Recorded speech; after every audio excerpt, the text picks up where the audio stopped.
तथा रागाद्यो दोषाः प्रयान्तु प्रशमं मम। अर्थात जैसे भगवान पुरुषोत्तम सर्वव्यापक, निर्विकार, अजन्मे एवं नित्य हैं, वैसे ही उनके स्मरण से मेरे रागादि दोष शांत हो जाएं। भक्त की भक्ति आपको या हमें क्या, भगवान के हृदय को भी पिघला सकती है। भक्ति का मार्ग जितना कठिन है उतना ही सरल हो सकता है। आवश्यकता है तो केवल प्रेम की।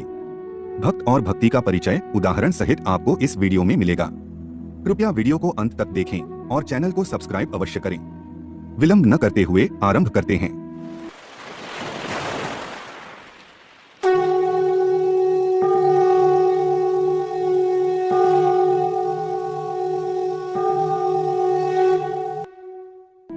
भक्ति की विभिन्न अवस्थाओं को जानने वाला कोई पुरुष भक्त का मनोविश्लेषक तो हो सकता है, परंतु स्वयं भक्त नहीं हो सकता। भक्त होने के लिए मनोविश्लेषक होना या भक्ति के विभिन्न सोपानों की जानकारी प्राप्त करना आवश्यक नहीं है। ऐसा साधक अपने आराध्य या अपने प्रिय में पल पल अपने को विसर्जित करने का आनंद प्राप्त करता है।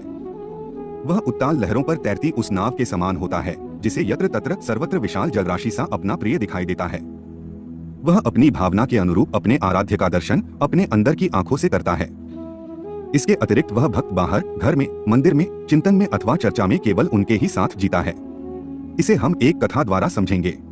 प्राचीन समय की बात है। कंडू नामक एक मुनि गोमती नदी के घाट पर एकांत स्थान में तपस्या करते थे। उनका तपोवन फूलों फलों से भरे वृक्ष और लताओं से बड़ा ही सुहावना था। वहाँ वे मुनि व्रत, उपवास, मौन आदि नियम संयम का पालन करते हुए कठोर तप में लगे रहते थे। गर्मी में वे पंचाग्नि में तपते, वर्षा में खुले स्थान में भूमि पर पड़े रहते, जाड़ों में भीगा वस्त्र पहनते या जल में खड़े रहते। मुनि का तप देखकर देवराज इंद्र डर गए। उन्होंने तप में विघ्न डालने के लिए प्रमलोचा नाम की अप्सरा को कामादि के साथ भेजा।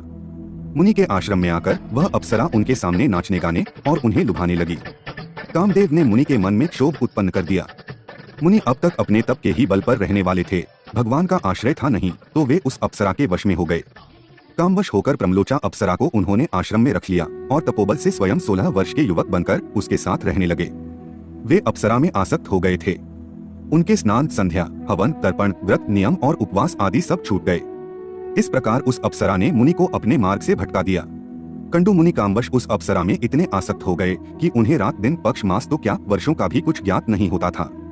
इस प्रकार 100 वर्ष बीत जाने पर अप्सरा ने स्वर्ग जाने की इच्छा की। मुनि ने उसे कुछ दिन और ठहरने को कहा। 100 वर्ष और बीतने पर प्रमलोचा ने फिर आज्ञा मांगी। तब भी ऋषि ने उसे कुछ दिन ठहरने को कहा। इसी प्रकार शताब्दियां बीतती चली गईं। मुनि आज्ञा देते नहीं थे और उनके शाप के भय से अप्सरा जा नहीं पाती थी। एक दिन पिछले पुण्यों के प्रभाव से मुनि की चेतना जागृत हुई। वे शीघ्रता पूर्वक कुटिया से बाहर जाने लगे। अप्सरा ने पूछा कि आप कहाँ जा रहे हैं। उन्होंने बताया कि सूर्यास्त हो रहा है, संध्या करनी है, अन्यथा कर्म का लोप हो जाएगा। अप्सरा ने हाथ जोड़कर नम्रता पूर्वक कहा, भगवन, आज क्या नया सूर्यास्त हो रहा है? वह तो हर दिन ही होता है। कितना समय बीत गया, आपने किसी और दिन तो संध्या की ही नहीं। मुनि को आश्चर्य हुआ। उन्होंने कहा कि तुम यह क्या कह रही हो, आज सवेरे ही तो तुम आई हो। अप्सरा ने बताया कि भगवन, यह तो ठीक है कि मैं जब आई तब प्रातः काल का ही समय था, किंतु उसे तो 907 वर्ष 6 महीने और 3 दिन बीत चुके। मुनि को विश्वास ही नहीं होता था। अप्सरा ने समझाया कि आपके सम्मुख झूठ बोलने का भला कौन साहस करेगा। फिर जब आप आज सतपथ पर पुनः आरूढ़ हो रहे हैं, तब मैं इस समय आपसे झूठ कैसे बोल सकती हूँ। प्रमलोचा की बात सुनकर मुनि को बड़ा ही दुख हुआ। मुनि बोले कि ओ पापिनी, तूने बहुत बुरा किया। तूने मेरे तप का नाश कर दिया। मैं तुझे शाप दे सकता हूँ, पर सत्पुरुष जिसके साथ 7 पग भी चल लेते हैं, उसे अपना मित्र मान लेते हैं। मैं तो इतने दिन तेरे साथ रहा, तेरा दोष भी क्या है, मैं ही इंद्रियों का दास हो गया। मुझे धिक्कार है। मेरा मन मेरे वश में नहीं था। मैंने तेरे माया जाल में फंसकर स्वयं अपना सर्वनाश किया है। अब तू यहाँ से शीघ्र चली जा। फिर प्रमलोचा प्राण बचाकर शीघ्र ही वहां से भाग गई। तब भंग होने से कंडू मुनि को बड़ा पश्चाताप हुआ। पश्चाताप से व्याकुल होकर उन्होंने भगवान की शरण ग्रहण की। ये श्री पुरुषोत्तम का ध्यान करते हुए कठोर नियम व्रतों का पालन करते तथा श्रद्धा के साथ एकाग्र मन से उन करुणा वरुणालय प्रभु की ही स्तुति किया करते थे। भगवान में लगते ही मुनि का मन निर्मल हो गया। उनमें भगवान के दर्शन की प्रबल उत्कंठा जाग गई। उनके प्राण भगवान की भुवन मोहन छवि का दर्शन पाने के लिए तड़पने लगे। मुनि की भक्ति एवं उत्कंठा देखकर भगवान उनके सम्मुख प्रकट हो गए। अलसी के फूल के समान रंग वाले परम सुंदर सुकुमार ज्योतिर्मय श्रीअंग पर पीतांबर पहने, शंख चक्र गदा पद्म धारण किए, वक्ष पर श्रीवत्स के चिन्ह तथा वनमाला से भूषित त्रिभुवन सुंदर भगवान को मुनि ने अपने सामने ही देखा। भगवान ने उनसे कहा कि हे सुव्रत, तुम क्या चाहते हो? तुमको जो कुछ भी मांगना हो मांग लो। कंडू मुनि प्रभु के चरणों पर गिर पड़े। उनके मुख से निकला कि प्रभु आज मेरा जन्म सफल हो गया। फिर उन्होंने भगवान की पूजा की और फिर भगवान के गुण प्रभाव आदि का वर्णन करते हुए स्तुति की। भगवान के पुनः वरदान मांगने को कहने पर मुनि ने कहा कि हे प्रभु, यह संसार बड़ा ही दुस्तर सागर है। यहाँ कष्ट ही कष्ट हैं।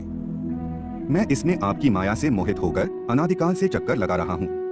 मैं इतने लंबे समय से इसमें डूबा रहा, फिर भी इसका अंत नहीं मिला। अब मैं इससे भयभीत होकर आपकी शरण आया हूँ। हे देव देवेश गोविंद, आप मुझ पर कृपा करें, मुझे इस संसार सागर से सदा के लिए पार कर दें। भगवान ने कहा कि मुनि, तुम्हें अवश्य मोक्ष प्राप्त होगा। स्त्री या पुरुष, किसी वर्ण का कोई भी मनुष्य हो, जो कोई भी मेरी शरण आता है, जो भी मेरी भक्ति करता है, वह अवश्य मुझे प्राप्त कर लेता है। भक्तवत्सल श्रीहरि मुनि को वरदान देकर अंतर्ध्यान हो गए। कंडू मुनि ने भी समस्त कामनाओं को त्याग कर, ममता तथा अहंकार को छोड़कर, इंद्रियों को भलीभांति संयत करके मन को भगवान में लगा दिया और वे देव दुर्लभ परम पद को प्राप्त हुए। वस्तुतः भक्त और भगवान एक ही मानस की दो स्थितियां हैं। भक्त दिखाई पड़ता है जबकि भगवान अनुभव में आते हैं। भगवान सर्वत्र हैं, परंतु जिसे वे दिखाई देते हैं वह भक्त कहलाता है। शास्त्रों से, प्रेरक प्रसंगों से या सत्संग से भक्ति जागृत हो सकती है, किंतु भक्त होने के लिए अपने अंदर के राम के प्रति आस्था होनी चाहिए। उनके विराटत्व के प्रति श्रद्धा और विश्वास के साथ अनन्यता भी होनी चाहिए। अनन्यता का तात्पर्य उस भाव से है जो गोस्वामी तुलसीदास का श्री राम के प्रति या मीरा का श्री कृष्ण के प्रति था। व्यक्ति, पदार्थ तथा मूर्ति में अपने ही प्रिय को देखना भक्त की सात्विक दृष्टि का परिचायक है। जब अनन्यता सिद्ध हो जाती है तब मुक्ति के मार्ग उसके लिए खुले रहते हैं। हम आशा करते हैं